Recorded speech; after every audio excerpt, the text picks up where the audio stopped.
Bonjour à tous, je suis Gilles Mancien, je venais vous saluer aujourd'hui, vous souhaiter une excellente journée, j'espère qu'elle elle est belle. Tous les jours, il faut se programmer pour avoir une journée magnifique, pleine de surprises, d'émerveillements et de miracles. Donc c'est important, des fois on ne se réveille pas avec toujours les énergies les plus positives, donc c'est important de pouvoir toujours penser à la méditation le matin. Le matin est un meilleur moment pour faire les choses et pour ancrer toutes ces énergies de la journée.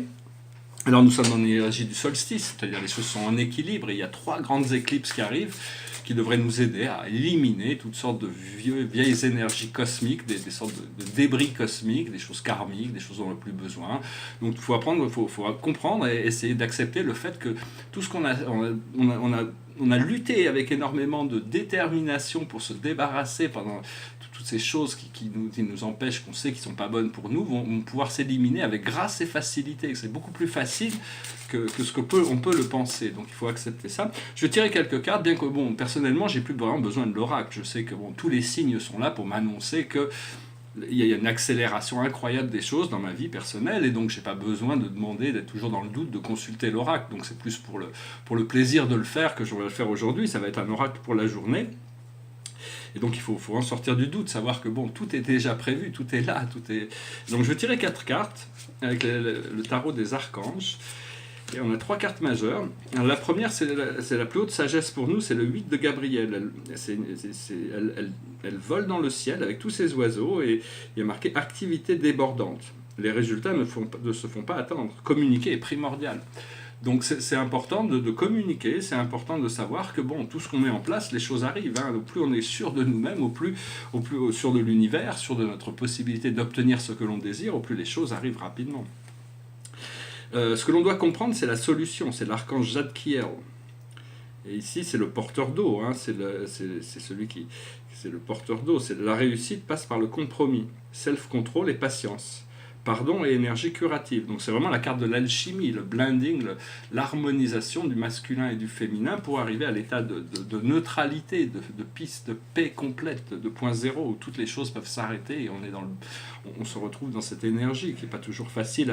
Tant qu'on est dans la lutte contre nous-mêmes, il faut arrêter toutes ces luttes contre nous-mêmes, ces jugements, ces luttes, tous les phénomènes de dualité. C'est peut-être plus facile à dire qu'à faire, mais toutes ces luttes ont une fonction très importante, et puis avec ça, elles ont la fonction jusqu'au jour où on comprend qu'il faut arrêter de lutter et trouver la paix pour trouver la paix en soi.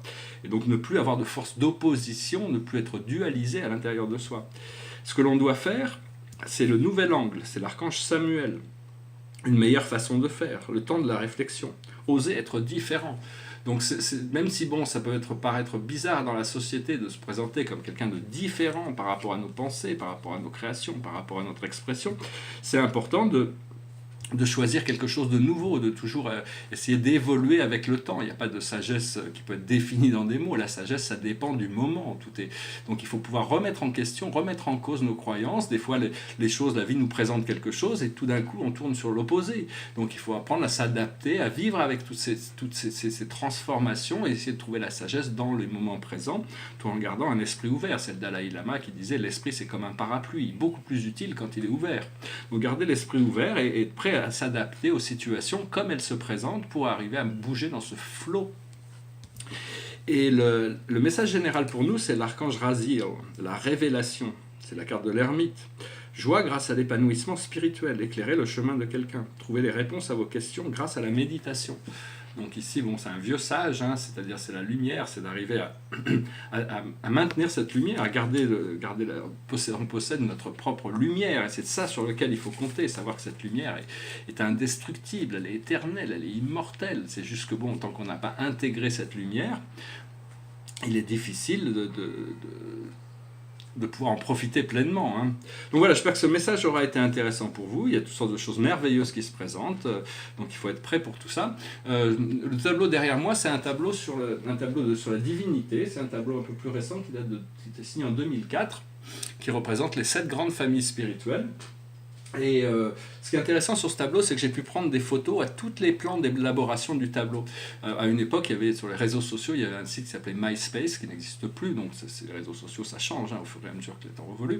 Et dans ces réseaux sociaux, j'avais pu mettre une sorte de diaporama qui faisait que le tableau apparaissait. On voyait toute la construction du tableau, puis à la fin, quand le tableau est tout fini, pouf, il disparaît, il n'y a plus que le sketch du départ. Donc c'est assez intéressant, j'aime bien ce tableau, il est assez dynamique, c'est un petit tableau, mais... Ces tableaux sont très méthodiques, très difficiles. Je voulais aussi commenter, j'ai pas eu le temps de commenter sur ce tableau là derrière moi, cet autre tableau, ce que j'avais mis l'autre jour. J'ai pas vraiment de photo, donc j'ai pas pu le mettre en couverture, mais je prendrai éventuellement.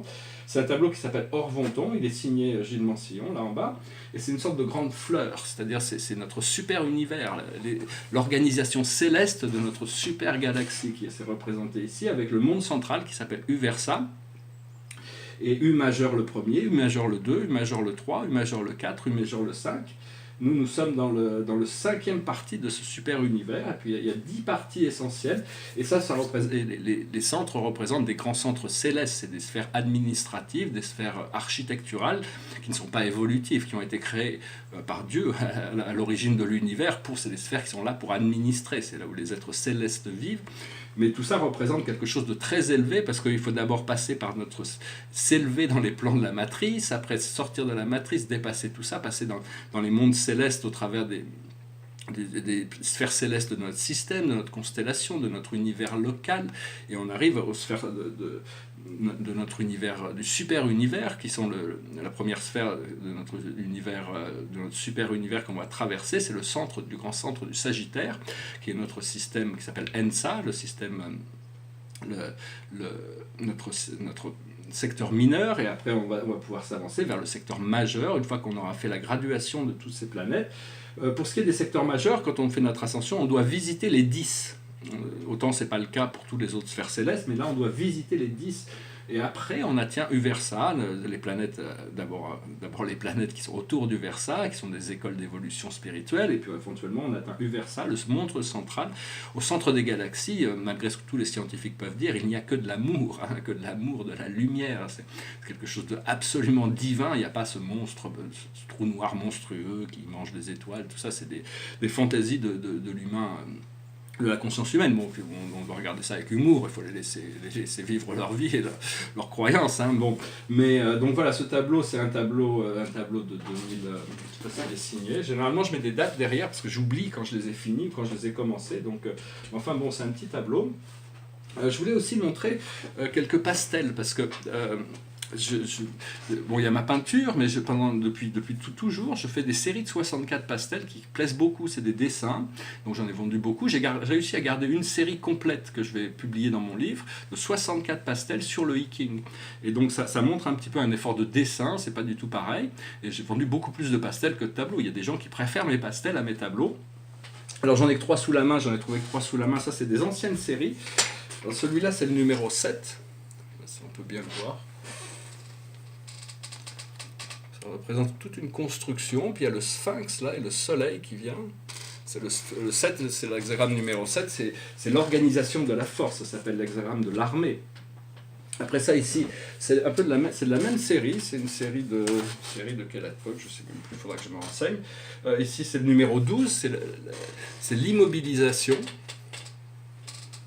Donc, chaque série est très très particulière, très différente. Et donc j'ai une série de 64 de 2003 qui est absolument magnifique. J'ai réussi à garder les 64 hexagrammes, 64 pastels. Et celui-là, c'est une autre série, c'est le numéro 63, après la complétion. C'est un dessin tout simple. Mais qui appartenait à ma mère, et puis elle est décédée, donc j'en ai hérité. Enfin, j'en ai pas mal qui sont encadrés, j'en ai d'autres qui ne sont pas encadrés. Pour le moment, je voulais annoncer très rapidement pour ceux qui s'intéressent à ma peinture, pour le moment, je vends mes tableaux, je vends mes sculptures, je vends mes dessins, je vends mes pastels. Je ne les vends pas très très cher.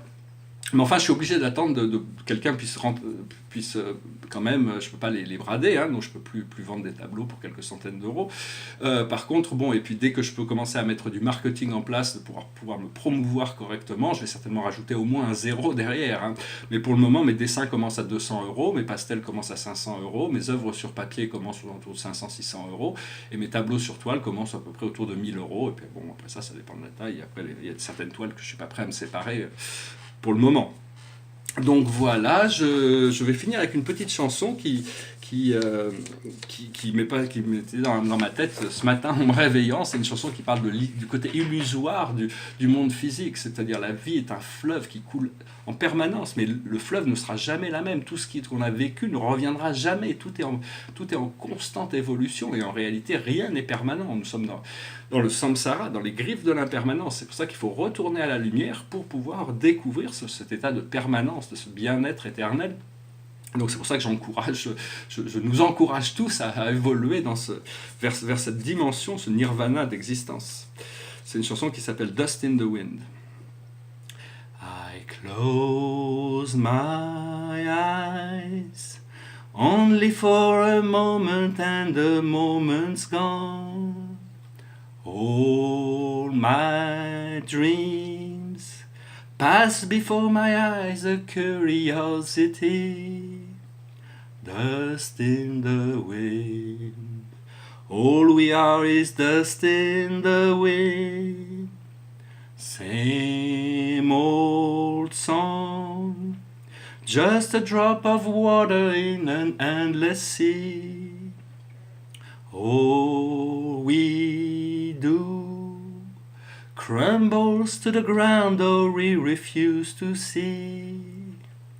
Dust in the wind. All we are is dust in the wind.